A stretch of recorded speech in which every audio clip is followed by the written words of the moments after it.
Hello दोस्तों, आप सबका स्वागत है आपके इस चैनल में।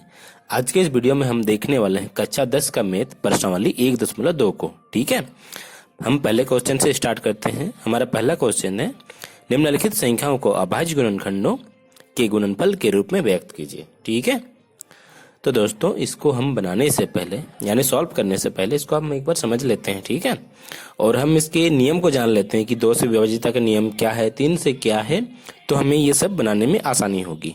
ठीक है, तो आइए हम चलते हैं, समझते हैं कि 2 से विभाज्यता का नियम क्या है और 3 से क्या है तथा आगे और आने वाले संख्याओं से विभाज्यता का नियम क्या है। ठीक है, तो दोस्तों यहाँ से देखिए आप, हमारा 2 से विभाज्यता का नियम क्या कहता है।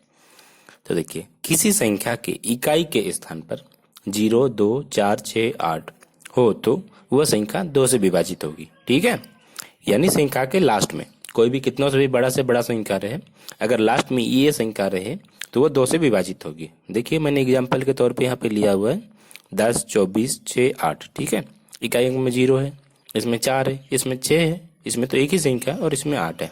ठीक है, तो ये 2 से पूर्णतया विभाजित होगी। अब हम 3 का नियम देख लेते हैं। विभाजित होगी यानी भाग लगेगा 2 से। ठीक है, पूरा पूरा 2 पचे 10 होता है, 2 बारह 24, 2 तिया 6, 2 चौके 8। ठीक है, अब हम 3 वाला को देखते हैं। 3 से विभाजिता का नियम हमारा क्या कहता है।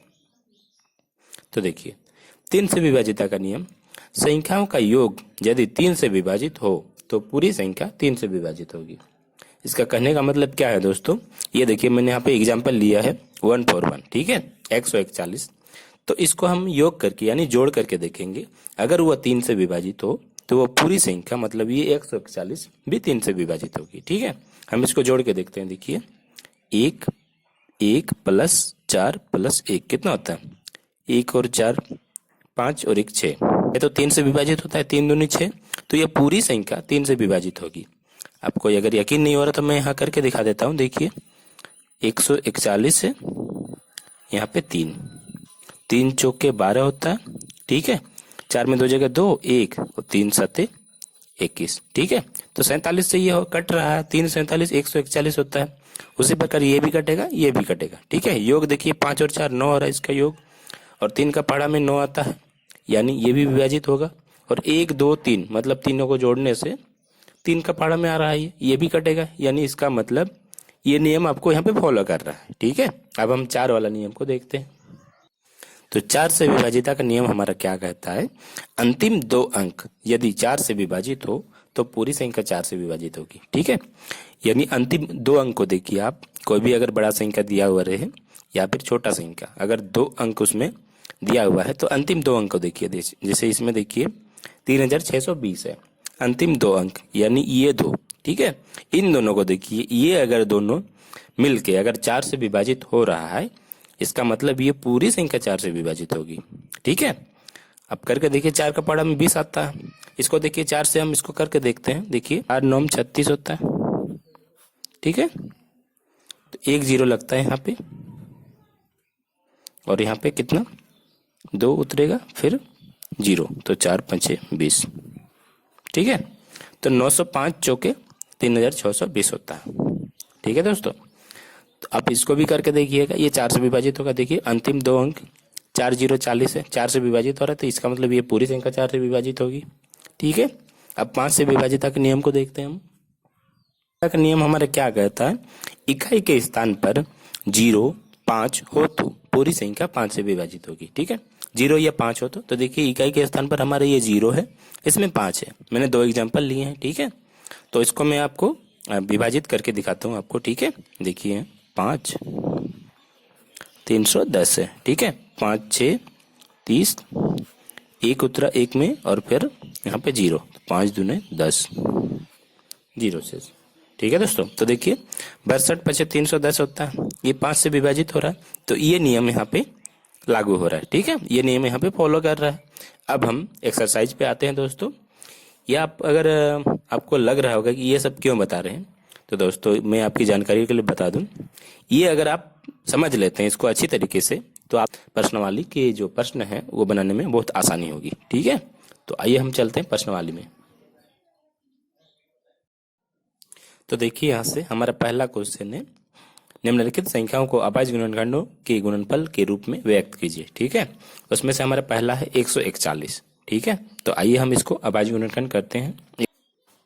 तो देखिए दोस्तों, इकाई अंक में 0 है, इसका मतलब ये 2 से चलेगा। ठीक है, इसका एक नियम है दोस्तों, आपको मतलब छोटा संख्या से ही चलाते जाना है। ठीक है, छोटा से बड़ा, ये तो 7 से भी चलेगा। ठीक है ना, 7 दूना 14, 20 सत्ते 140 होता है। ठीक है, 20 सत्ते 140 होता है।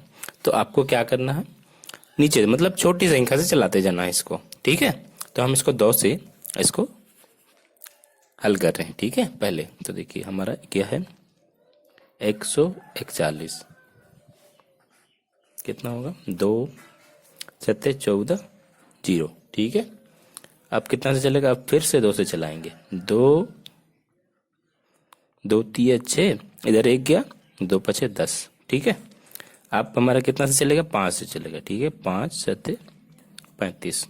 अब तो नहीं चलेगा। ठीक है, तो हम क्या करेंगे, लिखेंगे 140 बराबर 2 गुना, इधर वाला संख्या को लिखते हैं ना, 2 गुना 2 गुना 5 गुना 7। ठीक है, यही हमारा आंसर हो गया। ठीक है दोस्तों, देखिए और एक बार देख लीजिए इसको, 2 सत्ते 14 0 हुआ, 70 2 3 6, इधर 1 गया, 2 5 10, 5 7 35।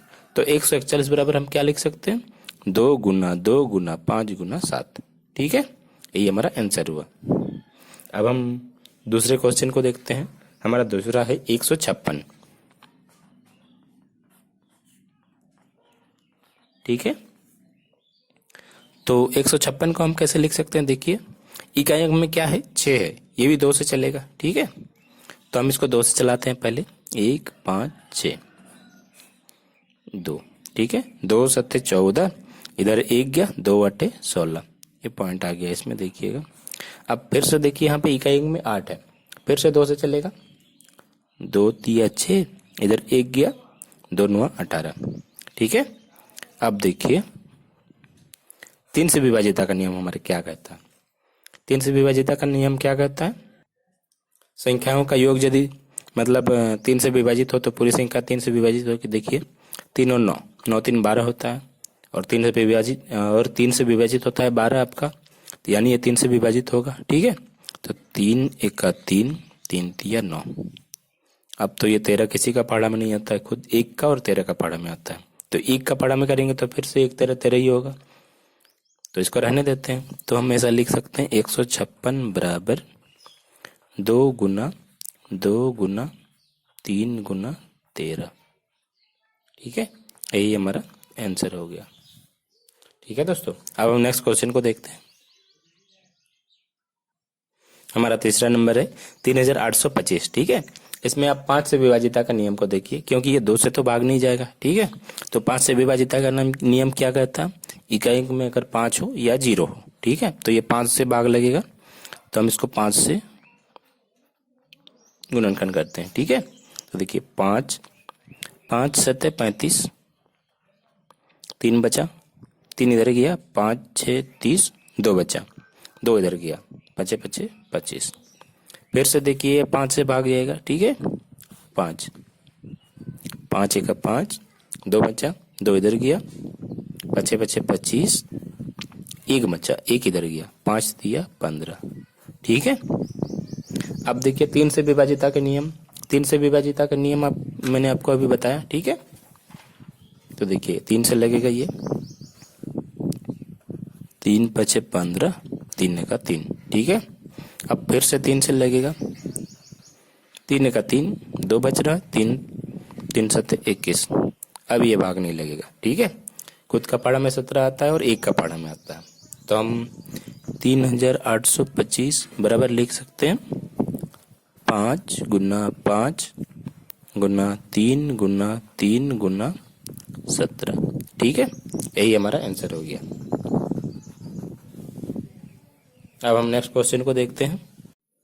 तो दोस्तों आगे बढ़ने से मैं आपको एक चीज बता दूं, इस चीज को आप देखिए यहाँ पे 2 गुना 2 गुना 5 गुना 7, यहाँ पे देखिए 2 गुना 2 गुना 3 गुना 13 लिखा हुआ है। ठीक है, तो इसको आप स्क्वायर के रूप में भी लिख सकते हैं। ठीक है, तो देखिए 2 यहाँ पे 2 बार है, तो हम इसको कैसे लिखेंगे, 2 का स्क्वायर गुना 5 गुना 7। ठीक है, ये भी आपका ऐसे भी हो सकता है।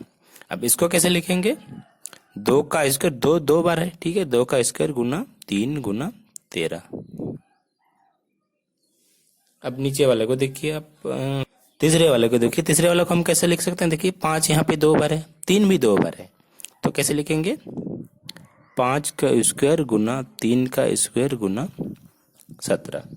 ठीक है, अब हम चौथे क्वेश्चन को देखते हैं। 5 से विभाजिता का नियम फॉलो कर रहा है क्योंकि इकाई के स्थान पे 5 है। ठीक है, तो हम इसको 5 से चलाएंगे, 5 0 0 5। देखिए 5 का 5, 0 0 5 का 5। ठीक है, अब देखिए कितना से चलेगा आपका, ये आपका 7 का 7, 7 से चलेगा। ठीक है, तो 7 से इसको करेंगे, 7 का 7, 3 बचा, इधर गया, 7 चौके 28, 2 बचा, इधर गया, 7 तिया 21। ठीक है, अब ये कितना से चलेगा, 11 से। ठीक है, अब करके देखना, 11 के 11, 3 बचा। ठीक है, तो 3 इधर गया, 11 तिया 33। तो हम इसको कैसे लिख सकते हैं, 5 को बराबर 5 गुना 7 गुना 11 गुना 13। ठीक है, यही हमारा आंसर हो गया। इसमें कोई 2 बार नहीं हुआ है, 2 बार रिपीट नहीं हुआ है, तो इसको हम ऐसे ही लिखेंगे। ठीक है, अब हम 5वें क्वेश्चन को देखते हैं दोस्तों, 7429। ठीक है, तो इसमें हमारा ये 17 से चलेगा, 17 चौके 68 हुआ। ठीक है, तो 68, इसमें कितना बच रहा है, 4 और 2 6, तो इधर 6 गया, तो 17 तिया 51। ठीक है, तो इसमें 62 हो रहा है, तो कितना बच रहा है इसमें, 9 और 2 11, यहाँ पे 11, तो कितना होगा, 17 7, तो इसमें 7। तो ठीक है, इसको आप भाग करके देखिएगा ना, 4 3 7 ही आएगा। 4 आपका कितना से चलेगा, ये 19 से चलेगा। ठीक है, तो 19, 19 का 19, 19 दूना 38, 19 तिया 57 हो रहा है, तो 57 43 से ज्यादा हो रहा है, तो 19 दूना 38। कितना बच रहा है यहाँ पे, 39 40, 3 2 5 बच रहा है, तो 19 तिया 57 होता है। तो हम 7429 को कैसे लिख सकते हैं, 7429 बराबर 17 गुना 19 गुना 23। यही आपका आंसर होगा। ठीक है दोस्तों, तो मुझे उम्मीद है दोस्तों यहाँ तक आपको बहुत ही अच्छी तरीके से समझ में आया होगा। वीडियो कैसी लगी कमेंट करके जरूर बताएं। मिलते हैं नेक्स्ट वीडियो में, इसके अगले पार्ट को हम नेक्स्ट वीडियो में देखेंगे। ठीक है, थैंक यू दोस्तों।